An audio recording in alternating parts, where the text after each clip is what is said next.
Pourquoi les femmes très sensibles ou hypersensibles attirent-elles systématiquement dans leur vie des hommes toxiques? Tu te poses cette question? Eh bien, moi je me la suis posée parce que j'ai vécu moi-même plusieurs relations toxiques et toutes les femmes que j'accompagne ou que j'ai accompagnées ont vécu avec des hommes toxiques, la plupart du temps dans des relations de couple, mais ça peut être aussi au niveau du travail. Et du coup, je me suis posé cette question, pourquoi est-ce que nous avons tendance à attirer des hommes toxiques, des relations toxiques quand l'on est une femme hypersensible? Cette vidéo est faite pour cela, je vais t'expliquer les raisons neurologiques mais aussi les raisons historiques qui font que tu es dans cette situation-là et aussi te donner une clé pour avancer que tu vas pouvoir télécharger sous cette vidéo. Alors regarde bien jusqu'au bout, ça va vraiment t'intéresser. Pour commencer, il est important de définir ce qu'est une personne hypersensible et douée d'une plus grande sensibilité. Les neurosciences travaillent là-dessus sur la compréhension du cerveau et elles ont démontré qu'il y a une zone du cerveau, je l'ai noté pour ne pas te dire de bêtises, qui est le cortex singulaire antérieur, qui est associé au traitement des émotions et à l'empathie. Et une étude qui date de 2014 déjà, donc il y a une dizaine d'années, dans le journal des neurosciences, Journal of Neuroscience, a démontré que chez certaines personnes, cette zone du cerveau est plus développée que chez d'autres. Et c'est ce que l'on va retrouver chez les personnes que l'on dit hypersensibles. Sauf que la recherche sur la neuroplasticité cérébrale et sur les neurosciences, sur le fonctionnement de notre cerveau, c'est quelque chose qui est très récent. Et la plupart d'entre nous, nous avons grandi dans des familles où nos parents, nos frères et sœurs n'avaient pas forcément cette caractéristique physiologique. Donc, la plupart d'entre nous, nous avons grandi dans des foyers où on nous a souvent dit que l'on était trop sensible, trop empathique, trop émotive. Peut-être que si tu regardes cette vidéo, tu dois te reconnaître dans le fait de pleurer pour un oui, pour un non, pour une publicité, pour quelque chose quand ça te touche. Trop colérique, on se met en colère parce qu'on ressent énormément l'injustice. Donc la colère est un sentiment très fort chez nous aussi. Et avec ta famille et tes proches, peut-être tes professeurs à l'école qui t'ont répété quand tu étais enfant que tu étais trop. Alors trop par rapport à quoi? Par rapport à d'autres personnes qui, elles, n'ont pas cette zone du cerveau aussi activée que la tienne. Ça ne veut pas dire que tu es trop, ça veut dire que tu étais différente. Mais ce trop que tu as entendu depuis toute petite a engendré des conséquences sur toi. Ça a engendré un manque de confiance en toi, de te sentir un manque de légitimité et finalement, tu as complètement perdu confiance par rapport à ce que tu étais, tu ne t'es pas senti adapté, tu ne t'es pas senti légitime d'être là, à cette place. L'impact de cette perception de soi peut profondément impacter un individu et ça a des conséquences vraiment importantes sur sa vie au quotidien en tant qu'adulte. La répétition du fait qu'on est trop engendre un sentiment de ne pas être normal, de ne pas être comme il faut. Et il y a une grande mésestime de soi qui apparaît avec un sentiment de culpabilité et de responsabilité dans une relation. Les personnes hypersensibles, et ça que l'on soit homme ou femme, ont toutes ce manque de confiance en elles, ce manque de légitimité qui peut avoir tendance et qui a souvent tendance à conduire à une autocritique en permanence. Et c'est là où le champ émotionnel avec une répétition que l'on est trop, que l'on ne correspond pas à la norme, va engendrer un fonctionnement du mental qui apprend à s'autocritiquer et à s'auto-juger en permanence jusqu'à parfois en perdre le sommeil dans la nuit. Et ça, que l'on soit homme ou femme, les caractéristiques sont exactement les mêmes. Est-ce que toi aussi, tu en arrives à te culpabiliser au point de ne plus arriver à dormir la nuit, à te dire que c'est de ta faute, que tu es responsable, que tu n'aurais pas dû faire ci ou faire ça? Inscris-le en commentaire en dessous parce que ça peut vraiment aider d'autres. Ce que je vois aussi beaucoup dans mes accompagnements, c'est le sentiment d'être seul au monde quand on vit ça. Et pourtant, on est vraiment nombreux et nombreuses à le vivre. Écris en commentaire en dessous si toi aussi tu vis ça, parce que nous sommes excessivement nombreux à s'auto-culpabiliser, à s'auto-juger, à se dire que l'on n'aurait pas dû faire ce que l'on a fait, dire ce que l'on a dit, et à se rendre complètement responsable de la relation. Une autre caractéristique des personnes hypersensibles et hyperempathes, c'est d'avoir tendance à prendre tellement soin des autres qu'elles s'en oublient complètement. Alors là-dessus, les hommes et les femmes ne sont pas égaux parce que culturellement, on ne nous éduque pas de la même manière.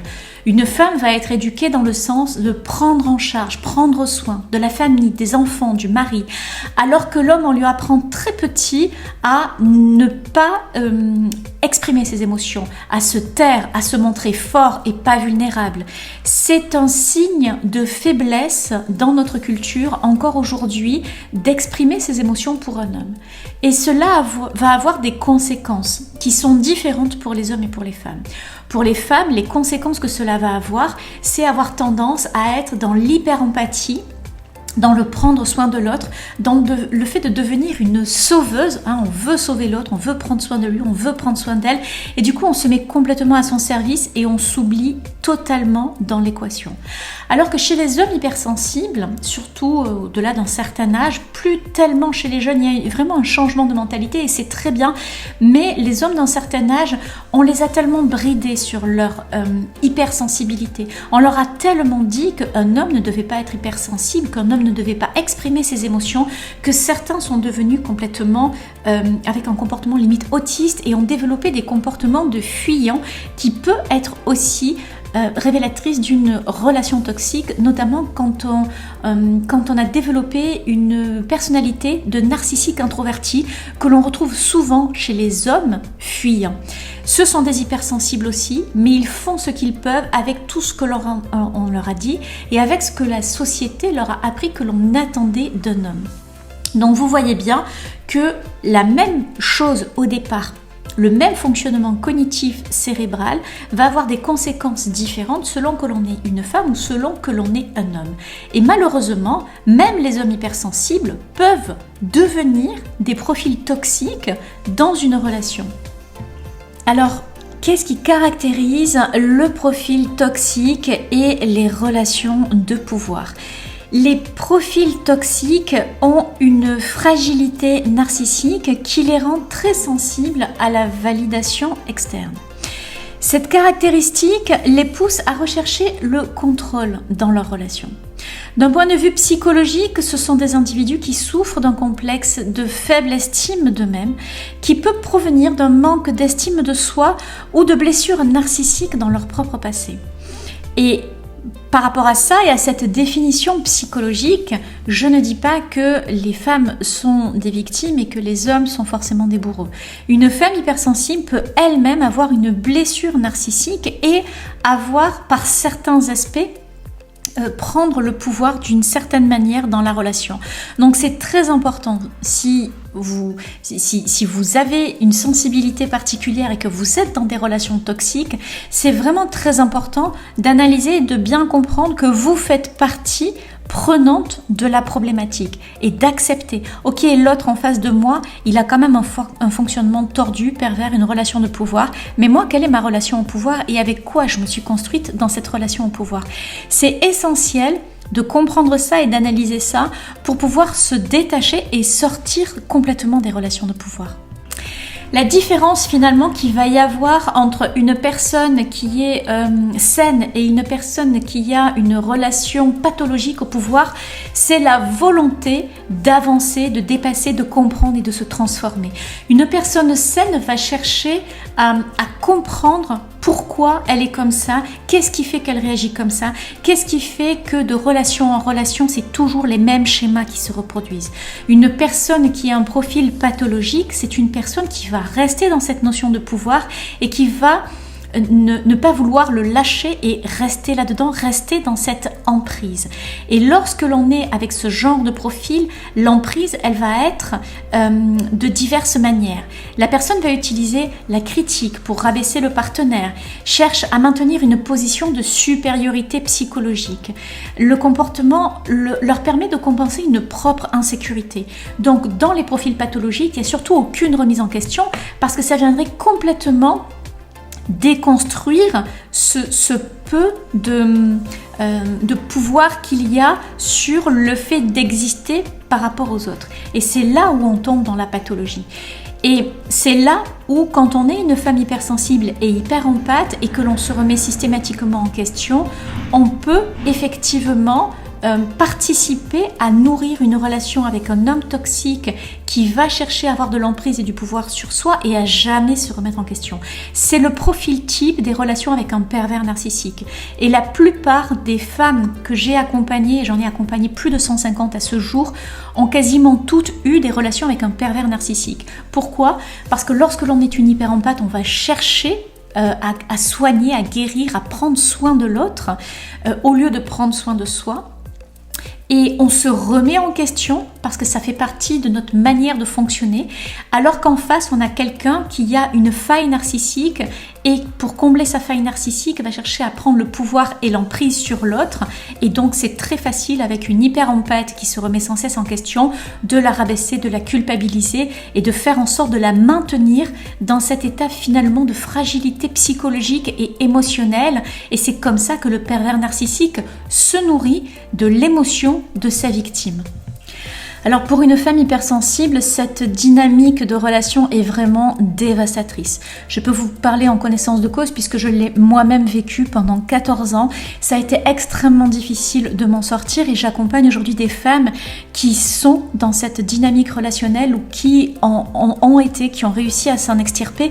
Mais pour guérir de ça, ça demande d'accepter déjà que l'on est dans cette position, d'accepter aussi qu'on a la capacité de s'en sortir et de reconnaître qu'on est légitime et digne et que ce n'est pas parce que l'autre nous culpabilise et nous rend responsables de tous les maux de la terre que c'est la vérité. Donc c'est vraiment très important de prendre conscience de ça. D'ailleurs, si tu te reconnais dans cette vidéo, si tu apprécies ce que je dis, like, mets un petit pouce, c'est vraiment important pour le référencement de la chaîne. Et puis partage cette vidéo à d'autres femmes qui ont besoin de l'entendre. Moi, tu sais, j'aurais bien aimé à l'époque qu'il y ait des personnes qui viennent me voir et qui me transmettent des vidéos parce qu'on est aussi dans un grand déni. On est dans un déni de soi, donc on est dans le déni de la relation. Parce que quand on est dans une relation toxique, et notamment avec un pervers narcissique, le pervers narcissique souffle le chaud et le froid, et nous dit, mais à la fois tu es la meilleure, tu es la femme de ma vie, il n'y a que toi qui compte pour moi, et en même temps, mais tu n'es rien, tu n'es qu'une merde, sans moi, tu ne seras jamais rien, tu ne pourras pas vivre sans moi. Et donc, dans ce chaud et froid en permanence, on a une totale perte de repères, on ne sait absolument plus où on en est et c'est vraiment très important de pouvoir avoir des personnes qui nous expliquent que non, ce n'est pas normal de vivre une relation comme ça, que non, ce n'est pas normal d'entendre à la fois des choses et son contraire dans une relation et que oui, tout le monde est légitime d'être, d'exister et d'être aimé, même les personnes qui n'ont absolument pas confiance en elles et qui ne se sentent pas dignes d'être aimées. Donc, la relation toxique va renforcer le sentiment de culpabilité et créer une forme de dépendance émotionnelle et psychologique. Et là, il y a le mental qui se met à tourner comme un fou, à pédaler dans la semoule et c'est très difficile, on se couche avec une anxiété incroyable en se culpabilisant, ça peut nous réveiller la nuit, on se lève le matin, on ne pense qu'à ça, en fait on devient obsédé par ce qui dysfonctionne et par notre culpabilité. D'ailleurs, si toi tu es dans ce cas-là, même s'il n'est pas aussi extrême, je te partage en dessous le lien vers un premier conseil que je te donne pour commencer à reprendre confiance dans ton corps, à te réancrer dans ton corps, à te libérer de l'émotion. Comment est-ce que tu vas faire pour revenir dans ton corps, te réancrer dans ton corps? C'est un premier pas, un premier conseil, télécharge-le, il est gratuit et c'est vraiment le premier pas vers la libération de toi. Comprendre ces mécanismes, c'est déjà le premier pas pour prendre conscience que non, tu n'es pas folle, que oui, la plupart des femmes hypersensibles vivent des relations toxiques. C'est comme si la vie nous poussait à bout pour prendre conscience que c'est vraiment important de revenir à soi. Et c'est le chemin que j'ai fait et c'est le chemin que font toutes les femmes que j'accompagne, c'est-à-dire de revenir vers soi, de prendre soin de soi, d'apprendre à s'écouter et d'apprendre que cette hypersensibilité, c'est vraiment un cadeau magnifique. Parce que quand tu apprends à l'utiliser, tu apprends à te libérer de tout ce qui te bloque, de tout ce qui a été traumatisant dans ta vie. Tu apprends à faire la paix avec toi, tu apprends à écouter tes besoins profonds et tes émotions deviennent un guide dans la vie. C'est ce que je fais dans ma vie et c'est ce que j'ai transmis aujourd'hui aux femmes que j'accompagne. Et je peux te dire que c'est un cadeau absolument extraordinaire, le fait d'être hypersensible. Donc si ce n'est pas déjà fait, abonne-toi à la chaîne, peut-être prends rendez-vous avec moi pour une séance, ça peut vraiment t'aider. Et puis vas-y, continue, avance, tu es une véritable alchimiste, toi qui es hypersensible. Et oui, les relations toxiques, tu peux définitivement les sortir de ta vie. À tout vite!